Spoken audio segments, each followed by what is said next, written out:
Assalamualaikum warahmatullahi wabarakatuh. Perkenalkan, nama saya Aura Ihsan dengan NIM 23231044 dari Prodi Pendidikan Ilmu Pengetahuan Alam, Fakultas Matematika dan Ilmu Pengetahuan Alam. Di sini saya akan menjelaskan pengembangan kewirausahaan.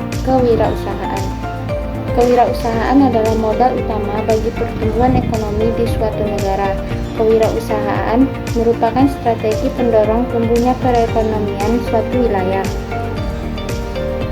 bahkan suatu negara. Pencapaian pertumbuhan ekonomi yang hebat tanpa diimbangi dengan pengembangan kewirausahaan hanya akan sebatas mimpi.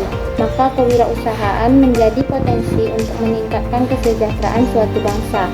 Program kewirausahaan juga menjadi modal dalam penciptaan lapangan kerja seluas-luasnya, menyerap lebih banyak lapangan kerja baik secara lokal maupun nasional.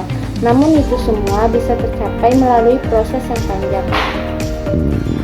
Dalam buku Staper et al. 2011, bukunya menjelaskan bahwa kewirausahaan adalah proses yang dibawa oleh individu-individu dalam mengidentifikasi peluang kewirausahaan baru, lalu mengubahnya menjadi produk atau jasa yang dapat dijual.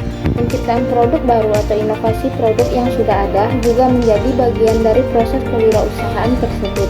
Untuk menjadi bangsa yang maju, Indonesia setidaknya membutuhkan 3% wirausahawan dari keseluruhan jumlah penduduknya. Jumlah entrepreneur di Indonesia masih tertinggal ketimbang negara-negara lain.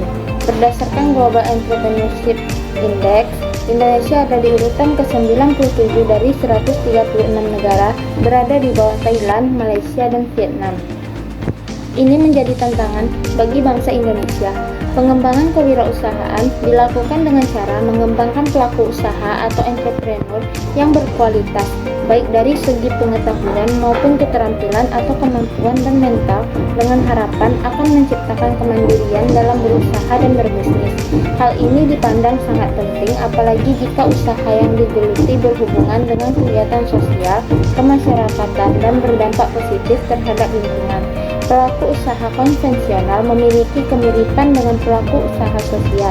Hanya saja pelaku usaha sosial merupakan aset dan unsur utama kewirausahaan sosial di masyarakat dan menentu tumbuhnya suatu wilayah dalam pengembangan kewirausahaan berbasis kemasyarakatan. Tentunya, tidak pelaku usaha bisa berpengaruh terhadap kehidupan masyarakat kecuali pelaku usaha sosial yang aktivitasnya melibatkan masyarakat dan lingkungan sekitarnya. Tujuan dari program pengembangan kewirausahaan adalah untuk meningkatkan pengetahuan dan keterampilan wirausahawan yang ada dan mendorong orang lain untuk menjadi wirausaha. Pada akhirnya, hal ini membantu meningkatkan jumlah individu semacam itu dalam suatu perekonomian. Pengembangan kewirausahaan berfokus pada pelatihan individu yang tertarik untuk memulai usaha mereka atau memperluas usaha yang sudah ada. Selain itu, ia lebih berkonsentrasi pada mendorong inovasi dan mengevaluasi potensi pertumbuhan suatu perusahaan. Proses pengembangan ini membantu perusahaan baru untuk berkinerja lebih baik dan mencapai tujuan mereka serta memperluas bisnis mereka. Dampaknya, perekonomian suatu negara pun ikut membaik. Selain itu, hal ini memungkinkan pengusaha untuk mengembangkan dan mengelola bisnis mereka dengan lebih baik, seiring dengan ketidaksamaan finansial yang terkait dengannya. Cara untuk mengembangkan usaha. Cara-cara untuk mengembangkan usaha sebenarnya mudah, selama kita menjalaninya dengan serius. Yang pertama, evaluasi secara berkala. Salah satu cara-cara untuk mengembangkan usaha adalah lakukan evaluasi bisnis yang teratur, minimal sebulan sekali. Evaluasi ini berfungsi untuk mengetahui perkembangan usaha atau ketika sedang mengalami penurunan, bisa langsung mencari solusi. Yang kedua, ketahui kelebihan produk. Dengan mengetahui kelebihan produk, kita bisa menunjukkannya pada calon pelanggan hingga akhirnya mau membeli produk yang ditawarkan. Yang ketiga, ketahui kelemahan produk. Kelemahan produk juga perlu diketahui agar kita bisa mengembangkan produk sesuai kebutuhan dan menjadikannya lebih dikenal pada calon pembeli. Yang keempat, pelajari kompetitor. Cara riset kompetitor sebenarnya mudah. Kita cari usaha lain yang menjual produk sejenisnya. Pelajari kelebihan dan kelemahan produk yang dijual. Kita bisa menjadikannya sebagai inspirasi untuk menciptakan produk berjenis sama dengan kelebihan yang berbeda. Yang kelima, pelajari dinamika pasar. Cara untuk mengembangkan usaha berikutnya yaitu perlu memperhatikan kondisi pasar. Pasar itu keadaannya naik turun. Ketika naik, kita bisa memperbanyak produk. Ketika turun, produk bisa dibuat lebih sedikit. Yang keenam, berinovasi. Cara untuk mengembangkan usaha yang bagus adalah berinovasi dengan produk yang kita punya. Kalau kita menjual roti, buat rasa baru untuk roti tersebut. Kita bisa jadi mendatangkan pelanggan baru yang menyukai roti dengan rasa yang rasa disukainya. Berlaku untuk produk dan jasa apa saja. Yang ketujuh, belajar manajemen keuangan bisnis. Pelaku usaha perlu punya ilmu tentang manajemen keuangan yang berpengaruh besar terhadap perjalanan bisnis.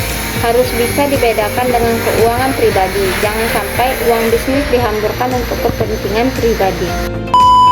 Selanjutnya kita masuk ke pembahasan tujuan program pengembangan kewirausahaan. Tujuan program pengembangan kewirausahaan tercantum untuk mengembangkan kualitas dan kebiasaan kewirausahaan di kalangan pemuda masa depan melalui bantuan pelatihan yang tepat dan konseling ahli untuk mencari dan mengidentifikasi ide dan peluang bisnis terbaik yang ada dan yang akan datang, memotivasi dan membimbing berbagai individu untuk meluncurkan bisnis dan startup baru mereka sendiri sehingga menjadi kontributor perekonomian untuk mencapai mitigasi risiko kepada generasi muda bangsa, menyediakan dan melaksanakan berbagai program untuk menyebarkan gagasan kewirausahaan di pedesaan dan pedesaan, untuk menciptakan lapangan kerja dan wirausaha dengan bantuan kewirausahaan dan pertumbuhan usaha skala kecil, untuk menginformasikan tentang berbagai skema yang diluncurkan oleh berbagai pemerintah atau badan pemerintah pusat, negara, bagian atau daerah, dan juga tentang berbagai pajak yang dikenakan pada perusahaan. Sekian penjelasan materi yang dapat saya sampaikan. Saya akhiri dengan wabillahi taufik wal hidayah. Wassalamualaikum warahmatullahi wabarakatuh.